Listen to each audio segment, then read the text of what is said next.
नमस्कार। मैं आप सब टीचर्स का यहाँ पर इंटरनेशनल स्कूल ऑफ मैनेजमेंट में स्वागत करती हूँ। सबसे पहले आप सबको नववर्ष 2021 की हार्दिक शुभकामनाएं। मैं और ये भी विश्वास करती हूँ कि आप सबका ये जो नववर्ष है वो नवीनतम के साथ साथ आप सबके जीवन में खुशहाली भी लेकर आए। बात जब होता है कोविड-19, बात जब होता है 2020, किसको लगता है कि 2020 ठीक से नहीं गुजरा? हम सबको कहीं ना कहीं घबराहट हो जाती है जैसे ही हम याद करते हैं 2020। तो वर्ष 2020 कोविड-19 के कारण से चर्चा में रहा है और 2020 कई सारे back and workers, frontline workers के लिए भी बहुत ही चैलेंजिंग रहा है। आप सब टीचर्स, आपके जीवन में किस तरह के चैलेंजेस को आप लोगों ने फेस किया 2020 में? मैं जानना चाहूँगी। हम शुरू करेंगे महिला से। पूजा दुबे मैम, आपसे रिक्वेस्ट है कि आप प्लीज़ अपने विचारों को यहाँ पर प्रस्तुत करें कि 2020 आपके लिए कैसे था। नमस्कार सभी को। मैम 2020 की अगर मैं बात करूँ तो बहुत सारे ऐसे चेंजेस आए जिसके लिए हम रेडी नहीं थे और वहाँ हमने देखा कि स्कार्सिटी के साथ काम कैसे किया जा सकता है। जो चीज़ें मुझे इम्पॉसिबल लगती थी पर्सनली, उन सारे कामों को हमने किया और बहुत सक्सेसफुल तरीके से किया। बात अगर हम शिक्षा की करें तो कहीं ना कहीं मैंने देखा कि एक जो अवेयरनेस की कमी थी ऑनलाइन शिक्षा को लेके, उस पे काफ़ी लोगों का जो विचारधारा है वो एक्सपांड हुआ। लोग उस पर रिलाई करना शुरू किए। एज ए टीचर हमने भी अपने आप को, वो जो चीज़ें हमने नहीं पहले यूज़ की थी, उन सारे टेक्निकल एडवांटेजेस को देखा, समझा और उसको अप्रिशिएट भी किया।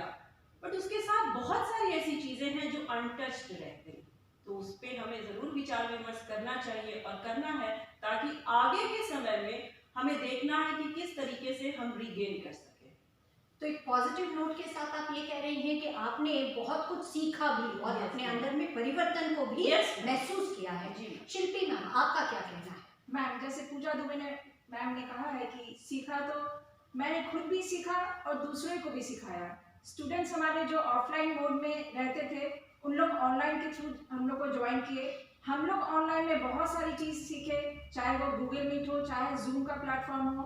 कितने सारे वेबिनार्स हम लोग ने किया। हम लोग सोचते थे कि नॉलेज हम लोग का सिर्फ ऑफलाइन मोड्स के थ्रू हो सकता है, लेकिन हम लोग ऑनलाइन मोड के थ्रू देखे कि हम लोग खुद बहुत सारे बड़े बड़े रिसर्चर्स, बहुत मतलब टॉप शॉट्स लोग के हम लोग इंटरव्यूज़ देखे, उन लोग के वीडियोज़ देखे, तो हम लोग खुद बहुत सारे नॉलेज गेन किए और उस नॉलेज को हम लोग अपने स्टूडेंट्स को भी पहुंचा पाए। और मैम एक इम्पॉर्टेंट जो पॉइंट है यहाँ ये है कि हमने 2020 में जो क्राइसिस का टाइम था, सभी ने फेस किया कि नॉलेज के साथ साथ स्किल का होना बहुत ज़रूरी है। अगर आपके पास राइट सेट ऑफ स्किल नहीं है तो आप परिस्थिति के साथ अकोमोडेट तो नहीं कर सकते हैं। तो that is very much important point. और ये स्किल डेवलपमेंट भी हम लोग सबका, हर एक व्यक्ति में स्किल डेवलपमेंट वाला फीलिंग लाया ये कोविड-19 की। नहीं, हम लोग भी कर सकते हैं, किसी चीज़ में हम लोग पीछे नहीं हो सकते। इंडिया की बात करें या बिहार की स्पेशली बात करें तो बिहार को हम लोग हमेशा सोचते थे कि बिहार एक हम लोग का ऐसा स्टेट है जो कि टेक्नोलॉजिकली हम लोग आगे नहीं बढ़ सकते, लेकिन हाँ, कोविड-19 ने सिखा दिया कि नहीं, एवरी नूक एंड कॉर्नर में टेक्नोलॉजी आया, ऑनलाइन मोड आया और हर स्टूडेंट बहुत इंटरेस्ट के साथ क्लासेस किया। तो कोविड-19 का हम तो बोलेंगे कि बहुत, आई वुड से कि बहुत पॉजिटिव इम्पैक्ट रहा है एजुकेशन लाइन में।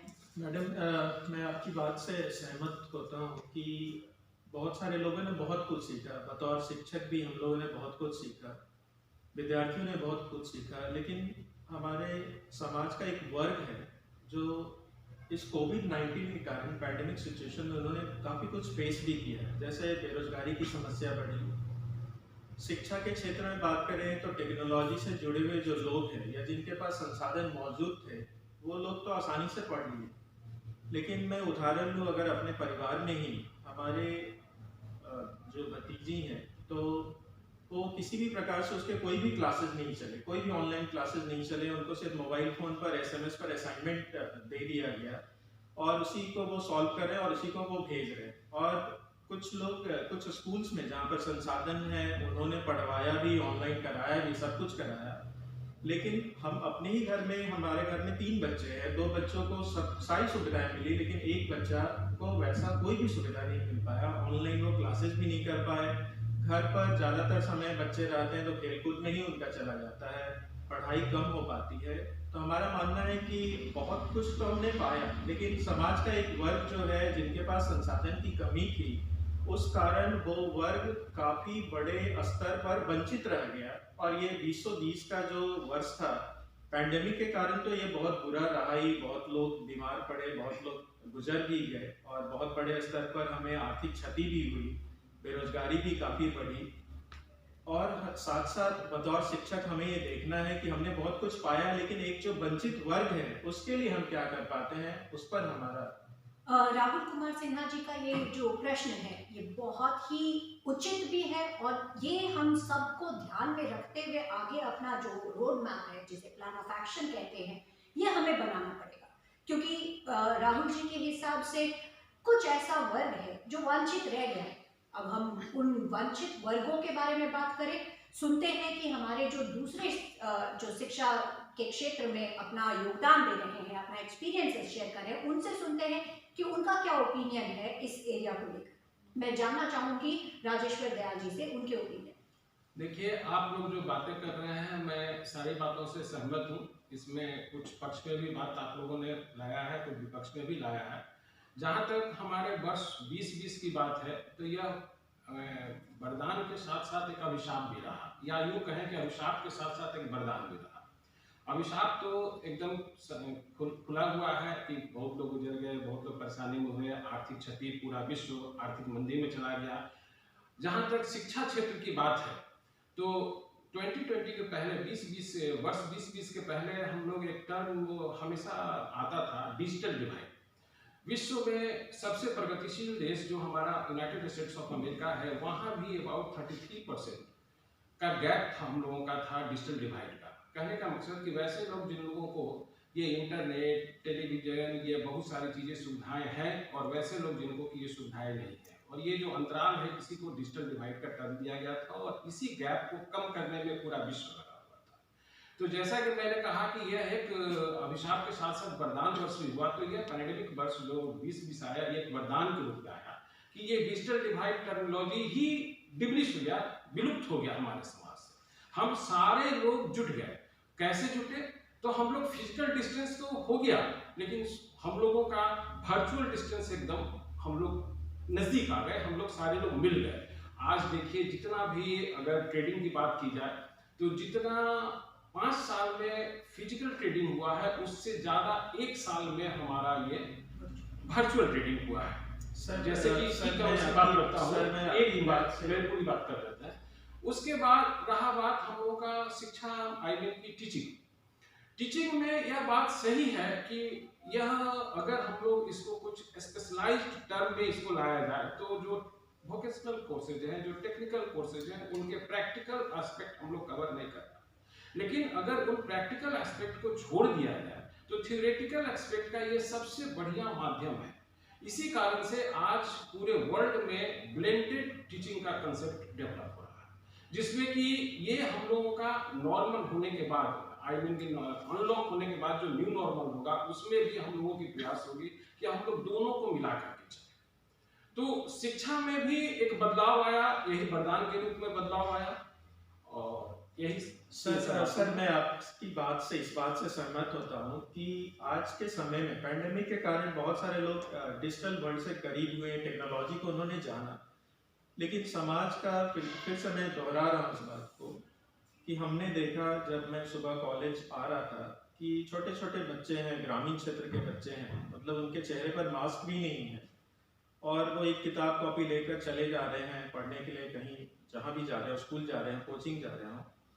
तो जब उनके पास ढंग का कपड़ा नहीं पहनने के लिए, तो वो डिजिटल वर्ल्ड जो हमारा है, इंटरनेट से जुड़ना, मोबाइल से जुड़ना, वो वहाँ की कल्पना हम कैसे संपूर्ण तौर से कर सकते हैं। राहुल जी, रीजन आपको ये याद रखना है कि हम कब तक बोलते रहेंगे, सरकार से निवेदन करते रहेंगे कि आप हमें फ्री राशन दीजिए, आप हमें पढ़ने की सुविधाएं दीजिए, आप हमें हर तरह की सुविधा को मुहैया करवाइए। आपको ये भी याद रखना है, वही बच्चा जो बिना मास्क का जा रहा था, वो अपने घर से निकला, क्या उसके माता पिता की ये जिम्मेदारी, ये नैतिक जिम्मेदारी नहीं है कि वो अपने बच्चे को ये कहे कि बेटा मास्क लगा लो? हम कब तक समाज को दोषित और आरोपी बताते रहेंगे, जबकि आरोप तो खुद को करना है। यहीं पर माइंडसेट की बात आती है, यहीं पर अवेयरनेस की बात आती है। तो सुनते हैं नयन रंजन सिन्हा से कि उनका क्या ओपिनियन है इस चीज को लेकर। सर, सबसे पहले नमस्कार आप सभी लोगों को, नववर्ष की हार्दिक शुभकामनाएं। भारत विविधता में एकता वाला देश के रूप में अपनी पहचान वैश्विक स्तर पे बनाने में कामयाब है। इसी इमेज को हमें और आगे बढ़ाना है। निश्चित तौर पे 2020 एक डरावना बुरा सपना जैसा बीत गया। अब बात उसको ढोने की नहीं है, उसको आखिर उस बुरे सपने को हम कब तक याद करेंगे। अब हमें उस सपने से बाहर आना है, जागना है, दूसरों को भी जगाना है। आवश्यकता इस बात पे है कि अब सिर्फ समस्या का गुणगान करने से समस्या का समाधान नहीं होगा। हम लोग आज इस मंच से इस बात को आगे पहुंचाने में अगर कामयाब हो जाते हैं, लोगों को एक नई दिशा देने में अगर कामयाब हो जाते हैं, तो मुझे लगता है कि ये वर्ष जितना सफल हम लोग कामना कर रहे हैं, उतना ही सफल शिक्षा के क्षेत्र में लोगों का भविष्य भी होगा। निश्चित तौर पे बहुत सारे समस्याएं हम लोगों को देखने का, जूझने का और सुनने का मौका मिला है इस वर्ष में, लेकिन अब हम लोगों को इस बात पे मंथन करने की आवश्यकता है, सम्मिलित होकर, कि नव निर्माण चेतना के लिए हम क्या कुछ कर सकते हैं, कैसे कर सकते हैं। इस तरफ हम लोगों को सकारात्मक पहल करने की जरूरत है, ताकि आने वाले समय में हम लोग समाज को एक आईना दिखा सके, एक नई दिशा दे सके, ऊर्जा का नया संचार कर सके। जैसे सर कहते हैं कि ऊर्जा का संचार करे, नया दिशा दिखाए। दिशाहीन कौन है, ये सबसे पहले जानने की बात। यहाँ पर दिशाहीन, हम दिशा दिखाने की बात कर रहे हैं, तो किन्हें दिशा दिखाया जाए? क्या वो पेरेंट्स हैं, क्या वो विद्यार्थी है, क्या वो हमारा सरकार है, क्या वो हमारा समाज है? सौम्या, आपका क्या कहना है? पहले तो सभी को नमस्कार, नववर्ष की हार्दिक शुभकामनाएं। मैम, जैसे सर ने कहा कि समाज को हमको आगे अच्छा एक अवेयरनेस क्रिएट करना है, तो उसके लिए सबसे पहले हमको अवेयरनेस लाना है हमारे समाज के बीच। जो हमारे समाज में हमारे जो आप एजुकेशन की बात कीजिए कोविड के टाइम का, तो सबसे ज़्यादा जो हम बच्चे नुकसान में पहुँचे वो है गवर्नमेंट स्कूल के बच्चे, खासकर प्राइमरी सेक्शन के। तो उनके लिए पेरेंट्स को सबसे पहले हमारे समाज को अवेयर करना है। लोगों का ऐसा सोचना है कि ऑनलाइन एजुकेशन है, क्या होगा, बच्चे क्या सीखेंगे। तो एज अ टीचर हमारा काम है कि हम कैसे अवेयरनेस क्रिएट करें, कैसे समाज को जागरूक करें कि नहीं, ऑनलाइन शिक्षा के थ्रू उसके माध्यम से भी बच्चे आगे की ओर बढ़ सकते हैं। उनको हमारा जो एक समाज में छवि है कि हम शिक्षक हैं, हम शिक्षिका हैं, तो हमको जागरूकता बढ़ाना चाहिए। और हमको सरकार से निवेदन करना चाहिए कि हमें कुछ मौका दें कि हम ग्रामीण बच्चों को, जो गवर्नमेंट स्कूल के बच्चे हैं, उनको हम कुछ अवेयरनेस, उनको हम कुछ शिक्षा फ्री ऑफ कॉस्ट अच्छे तरीके से प्रदान कर सकें, कि वो उनका जो कोविड के टाइम जो समय बर्बाद हुआ है, उसकी भरपाई हम कुछ हद तक करने में सक्षम हो सकें। सौम्या, आप जैसे कह रही हैं फ्री ऑफ कॉस्ट, हर एक चीज समाज में जो गवर्नमेंट की तरफ से आता है, अधिकतर देखा जाए वो फ्री ऑफ कॉस्ट ही होता है। Primary education free of cost, secondary education free of cost. कितनी सारी ऐसी सुविधाएं गवर्नमेंट ने प्रोवाइड करवाया है, हमारी सरकार ने, बिहार सरकार ने प्रोवाइड करवाया है। मैं माननीय श्री नीतीश जी, जो हमारे मुख्यमंत्री है और जो दोबारा से हमारे मुख्यमंत्री बने हैं, 7वीं बार जिन्होंने अपना मुख्यमंत्री पद को इसे संभाल रहे हैं, हमें ये ध्यान रखना है कि उन्होंने कई सारी सुविधाओं का फैसिलिटीज प्रोवाइड करवाया है स्टूडेंट्स को, पेरेंट्स को, यहाँ तक कि समाज को। अब इन फैसिलिटीज को कैसे जो एंड यूजर है, जिसे हम एंड कस्टमर्स कहते हैं, उन तक कैसे पहुंचाया जाए, ताकि एक सही तरीके से विकल्प निकल कर आए, ताकि जो अभी ये बात कह रहे थे नयन जी कि हमें ऊर्जा का एक नया स्रोत बनकर आगे उभरना है, तो टीचर्स, आपके हिसाब से क्या आप लोग कुछ इस तरह से पहल कर सकते हैं? मैं अभी निकलूंगी यहाँ इस तरफ, मैं राहुल जी से पूछना चाहूंगी, क्योंकि इनके अंदर में बहुत सारा कटुता भरा हुआ है, इनके अंदर में बहुत सारी दुख भरी है, जो ये देख रहे हैं, जिससे ये नाखुश है। ये जानना चाहेंगे कि क्या आप कोई विकल्प निकाल कर ला सकते हैं, तो आपका क्या समाधान? मैडम, नय रंजन सर, सौम्य मैडम की बातों से मैं पूर्ण सहमत हूँ कि बतौर शिक्षक हम समाज में परिवर्तन लाने के लिए शुरुआत हमसे ही होती है, क्योंकि हम जो ज्ञान देते हैं वो बच्चे सीखते हैं और उसी के माध्यम से वो देश के आर्थिक विकास के लिए, देश के विकास के लिए कार्य करते हैं। लेकिन सवाल ये उठ रहा है कि पैंडेमिक के समय तकनीकी शिक्षा पर खासा ध्यान रहा हमारा, जिसमें हमने शुरुआत में भी आपसे ये बात सामने रखी कि हमारा एक वर्ग जो है वो वंचित रह गया है। तकनीकी शिक्षा होने के कारण, उनके पास संसाधनों की कमी होने के कारण उनके पास सीधे हम संपर्क नहीं साध पाए और वो वर्ग हमारा वंचित रह गया है। तो आज के समय में अगर हम सोच रहे हैं कि जो वंचित वर्ग है उनको कैसे हम फायदा पहुंचा सकें, या जो भी नुकसान हुआ उनको, शिक्षा का नुकसान हुआ हो और शिक्षा के नुकसान के कारण जो आर्थिक क्षति हुई हो, उसको पूरा करने की शुरुआत तो हमें करना ही करना होगा। तो हमारा मानना है कि सर्वप्रथम हम ऐसे वर्ग पर ध्यान दें, समाज के उस वर्ग पर ध्यान दें जिन तक ये तकनीकी शिक्षा का पूरा फायदा नहीं पहुंच पाया, उनको नुकसान हुआ। 2020 का वर्ष शून्य काल के तौर पर उनके लिए रहा, क्योंकि उनको कोई भी नई बातें नहीं मिल पाई। उन्होंने घर रहकर समय गुजारा, बंद कमरों में समय गुजारा। उनको आज के समय में जब चीजें सुधर रही हैं तो उनकी भी स्थिति सुधरे, उसके लिए बतौर शिक्षक हमारी तरफ से शुरुआत होना चाहिए और खासा ध्यान हमारा समाज के उस वर्ग की ओर होना चाहिए जो वंचित रह गए। आपका क्या पहल होगा सर? निश्चित तौर पे इस वेदना की घड़ी में भी बतौर शिक्षक हम लोगों ने कई सारे नए पहल किए हैं। हायर एजुकेशन को कंपनसेट करने के लिए हम लोगों ने बहुत सकारात्मक कदम उठाए हैं। मिडिल लेवल पे भी बहुत सारी चीज़ें हुई हैं, लेकिन अभी जो सबसे ज़्यादा संकट, जिसको कि हम बोल सकते हैं कि शिक्षा का जो आधार स्तंभ है, जो बैकबोन होता है, वो प्राइमरी एजुकेशन होता है। और इस पैंडेमिक टाइम में इसी आधार को सबसे ज़्यादा चोट पहुंची है। अब वो चोट पहुंच गई, अब हमें उस चोट से उन बच्चों को बाहर उबारने की जरूरत है। बतौर शिक्षक समाज को हम आईना दिखाते हैं, निश्चित तौर पे ये हमारी नैतिक जिम्मेवारी भी है और सामाजिक जिम्मेवारी भी है कि हम उनको कैसे और मुख्य धारा से कनेक्ट कर सकें, ताकि लगभग ये पूरा वर्ष, एकेडमिक ईयर जो उनका डिस्ट्रॉय हुआ, डैमेज हुआ, या जिसमें वो बहुत कुछ नुकसान कर गए, ठीक है, गवर्नमेंट ने उनको प्रमोट कर दिया, बहुत अच्छी पहल है, मैं सरकार को बधाई देता हूँ इसके लिए। लेकिन क्या सिर्फ क्लास प्रमोट कर देना ही उद्देश्य था? उनके नॉलेज के बारे में सरकार ने इस तरफ सकारात्मक नहीं लिया। कोई बात नहीं, हमें इसका कोई तकलीफ नहीं है। सरकार का यह मुद्दा है, सरकार अपने मुद्दा पर देखे। हम शिक्षक उनके नॉलेज को और ज्यादा बढ़ाने के लिए एक सकारात्मक कदम उठा सकते हैं।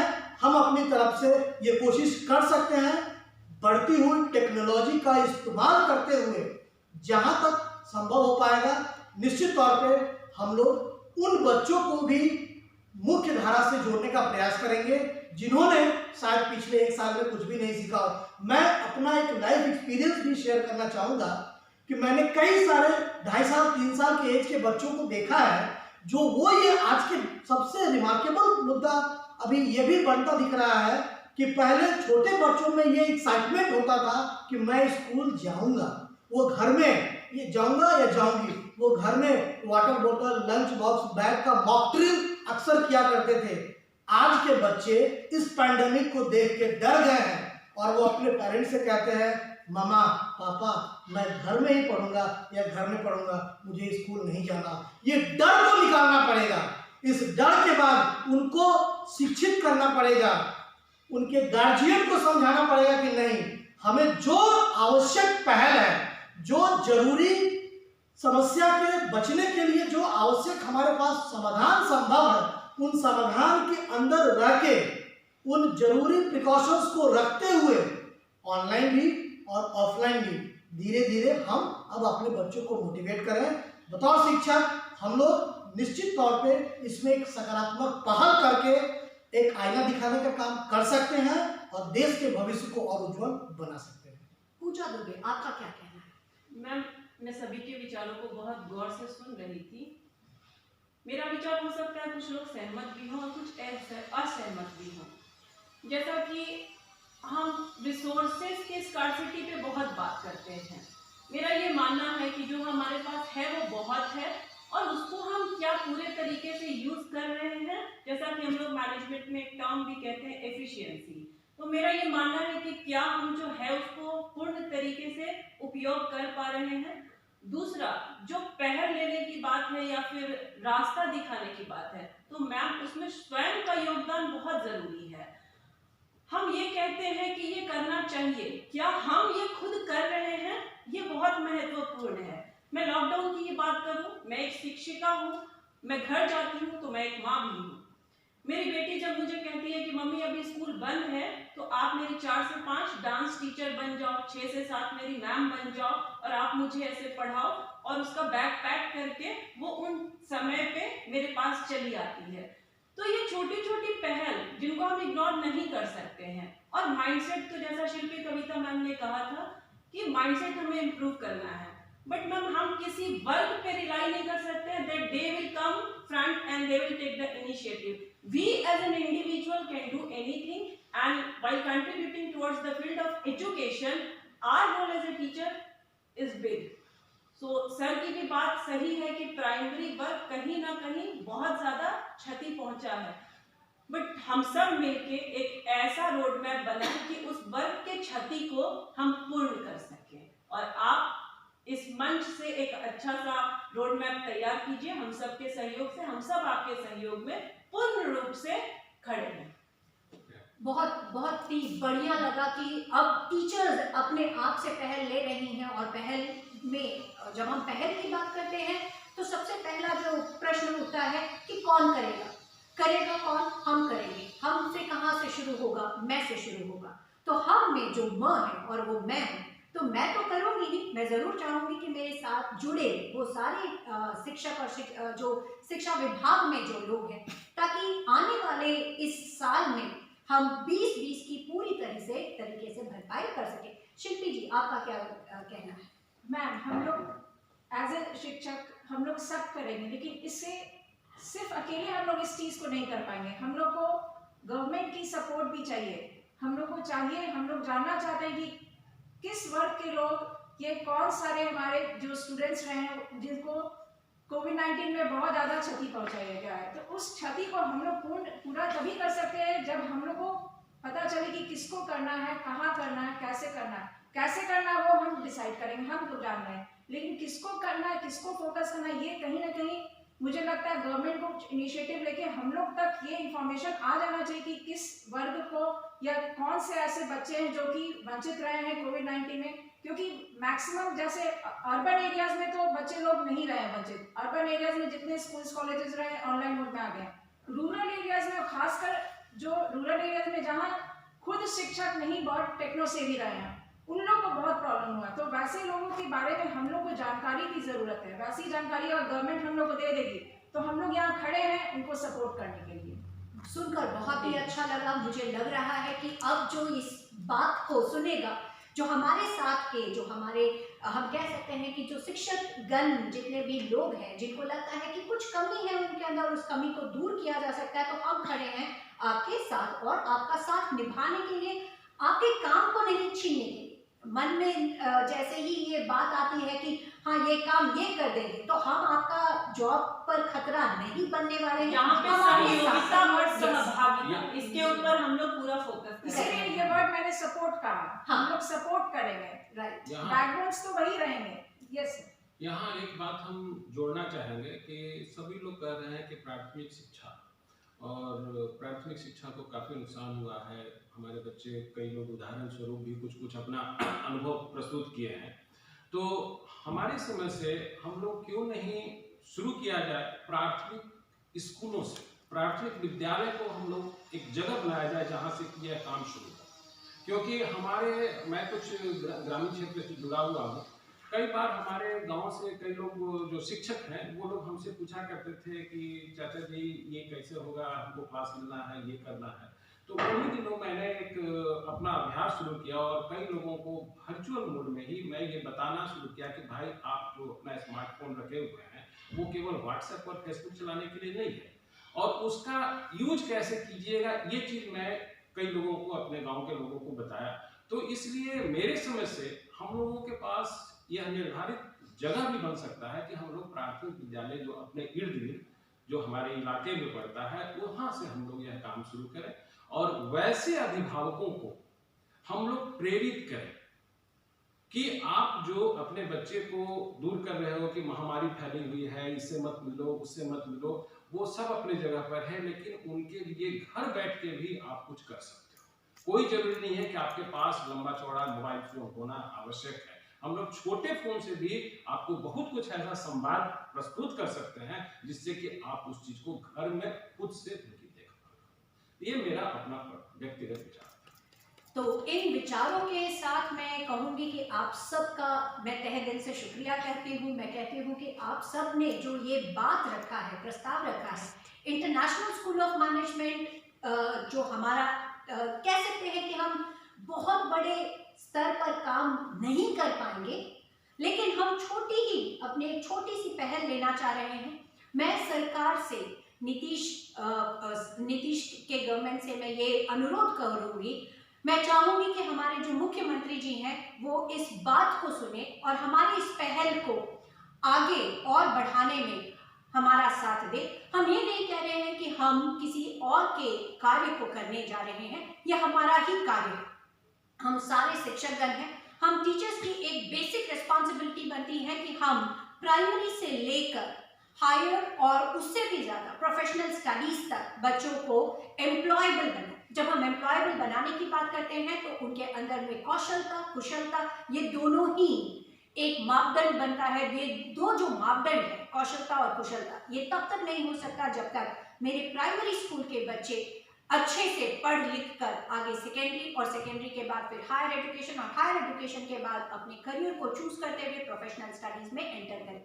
तो मैं ये जरूर कहूँगी, मैं अनुरोध करती हूँ अपने माननीय मुख्यमंत्री जी से, मैं अनुरोध कर रही हूँ यहाँ के जो शिक्षा विभाग के मंत्री जी हैं उनसे कि हम सारे टीचर्स को ये मौका प्रदान करें ताकि हम इस प्लेटफॉर्म के थ्रू उन सारे विद्यार्थियों, उन सारे अभिभावकों, उन सारे शिक्षार्थी जो शिक्षा विभाग से जुड़े हुए हैं और उन सारे शिक्षक गणों का साथ जुड़कर ऐसा कुछ करें जहां पर उन लोगों को सुविधाएं प्रोवाइड करवा सके ताकि जो गैप बना है उस गैप को फिल कर सके। आप सबका तहे दिल से शुक्रिया, धन्यवाद। हम फिर से मिलेंगे आप सबके साथ किसी और टॉपिक, किसी और विचार को प्रस्तुत करते हुए। धन्यवाद।